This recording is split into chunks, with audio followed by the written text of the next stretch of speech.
Hello, America. I'm Joe Scarborough, and this is the real deal. Joe's real deal. As with respect to Iran, they have put on trial more than 100 senior figures and activists from the pro-reform opposition. In other words, people already seated in government power that were on the side of Musawi, who ran against Ahmadinejad in the election. Now they are on trial being accused of a foreign-backed plot to overthrow the Islamic Republic through a velvet revolution. This might be true, and the United States might have been the one that was backing this opposition.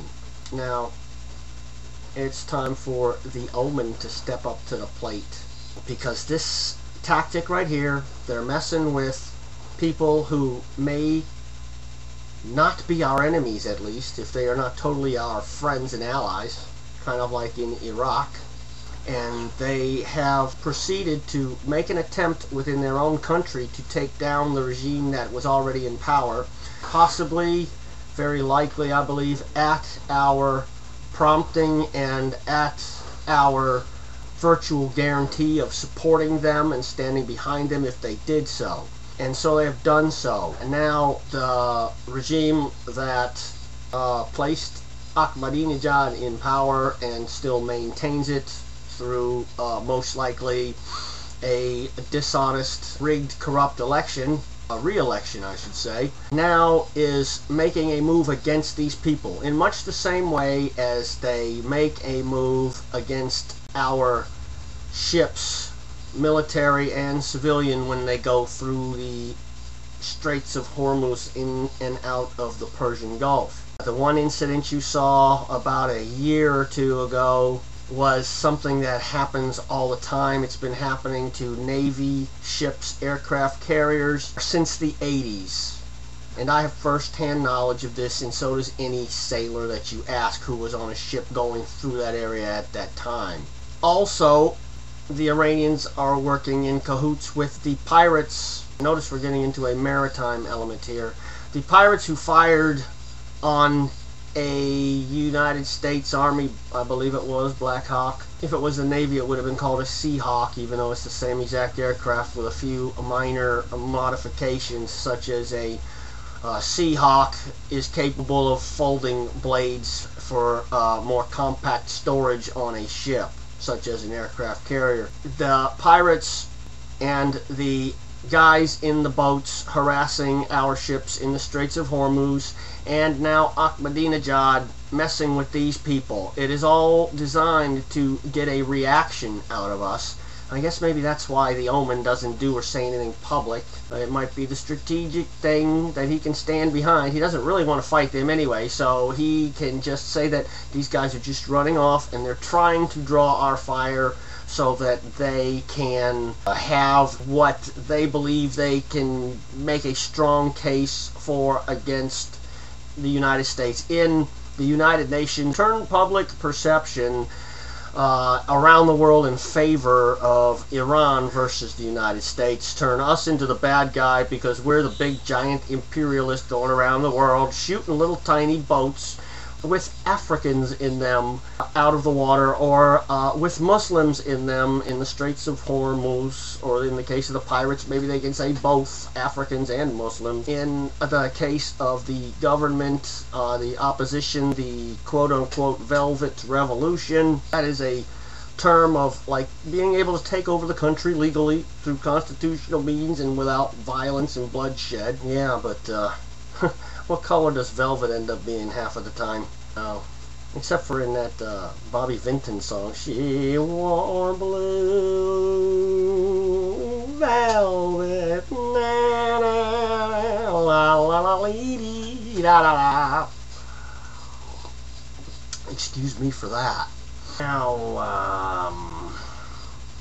I don't mean to put the pressure on, Mr. President.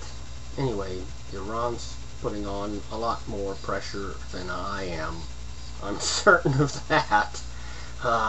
What with their nuclear program and their kidnappings and their, death to America speeches all the time, and invoking the Mahdi to return, who won't return until somebody destroys Israel, allegedly. We're kind of in a catch-22 where the less is done about Iran, the more they will do to everybody else, including finish up those nuclear missiles, or buy them, or have them one way or another and use them, or finally provoke us into a war.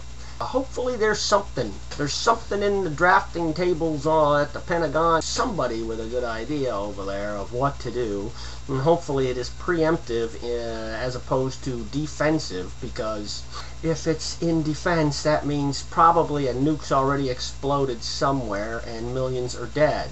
No, you wouldn't want that, Mr. President, would you? Would you? Would you?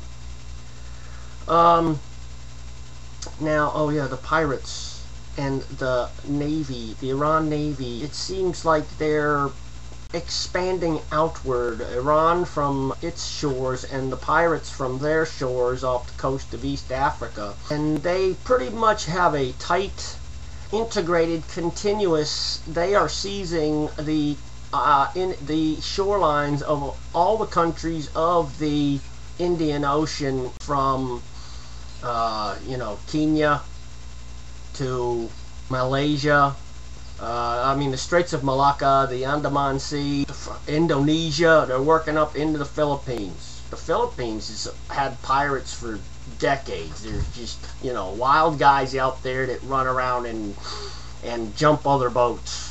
And nobody there really has nothing, so I don't know what the hell they really get besides maybe fish, but they're out there anyway. I hear much about that. All those islands. Between Indonesia and the Philippines, there's probably like 16,000 islands. There's pirates going up and down through there. And they don't care what country they're in. They come and go through all these countries. I have a feeling that's the reason why George W. Bush, all of a sudden out of the clear blue last year, there's, what was it, a typhoon or an earthquake in Burma, and there was a massive relief program for Burma, or Myanmar, or Dunkin' Donuts, or whatever you want to call the country.